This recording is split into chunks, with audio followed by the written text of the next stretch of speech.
Hello, everybody, and welcome to more Political Excess. Today, let's look a little closer into the Colorado governor's election.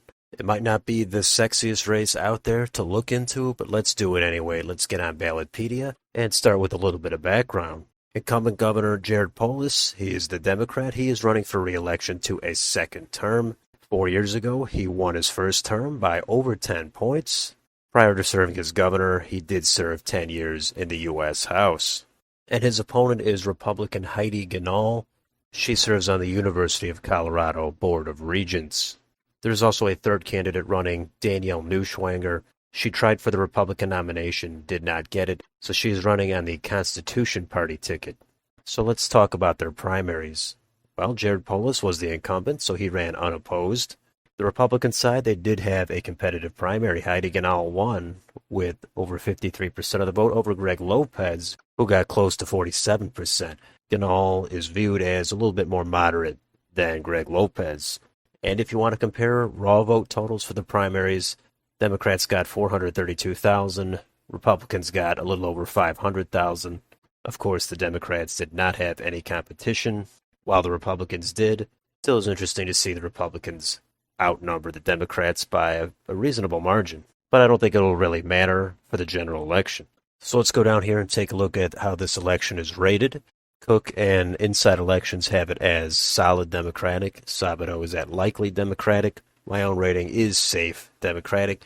Colorado is a fairly blue state at this point. Jared Polis is the incumbent. He's reasonably popular. He's probably a decent fit personality-wise. If he won by over 10 points 4 years ago, he's now the incumbent. That should make him even harder to defeat. I think this will be low double digits, 10 to 12 points at this point. Maybe it gets down to the high single digits, but I don't think Polis is in much danger of losing this race. So let's move down here to the county voting trends on a presidential level. And we see that over 60% of the population lives in 21 counties that are solid Democratic. Those are counties that voted in the last three presidential elections for the Democrat. The inverse of that is solid Republican. Only 34.5% of the population lives in those counties.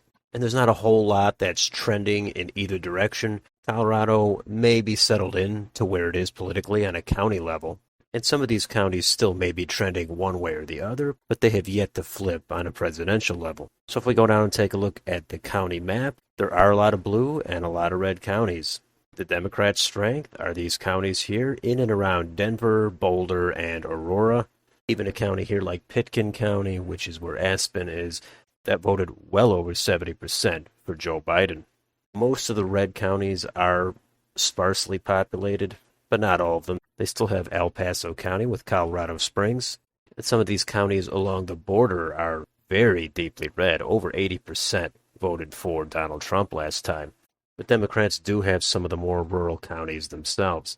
So all this adds up to a clear advantage for a Democrat running statewide. The trends could slow down or even reverse, but for the immediate next one or two election cycles, the Republicans are going to be the clear underdogs. So let's switch over to YouTube and see what they've got on their channels. Jared Polis, he has a couple of ads, not a whole lot yet. You can still see his stuff from when he ran last time.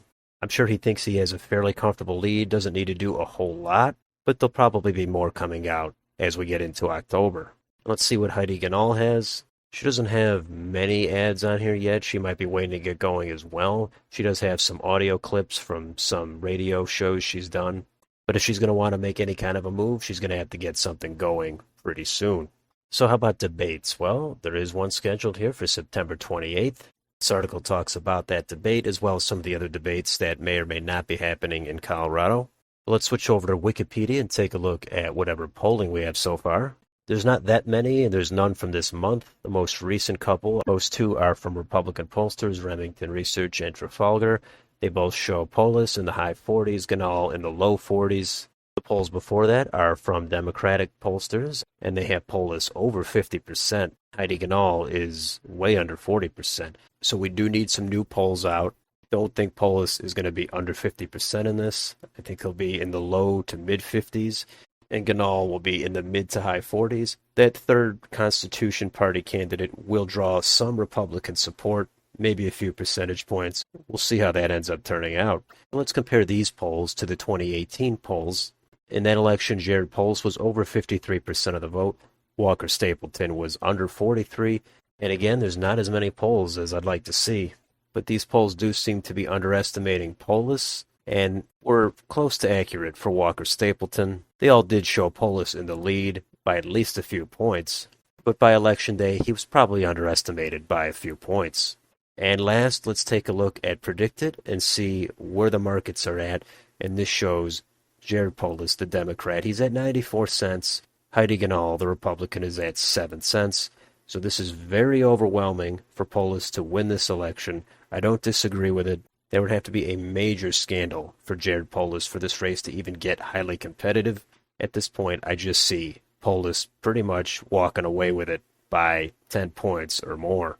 Heidi Ganahl, she's got time to get it under 10 at least, to not have it be a complete wipeout. But at this point, I think Colorado is just ready to stick with Jared Polis. Maybe the Republicans will try again in 4 years when Polis is term limited out. Anyway, that is a deep dive into the Colorado governor's election.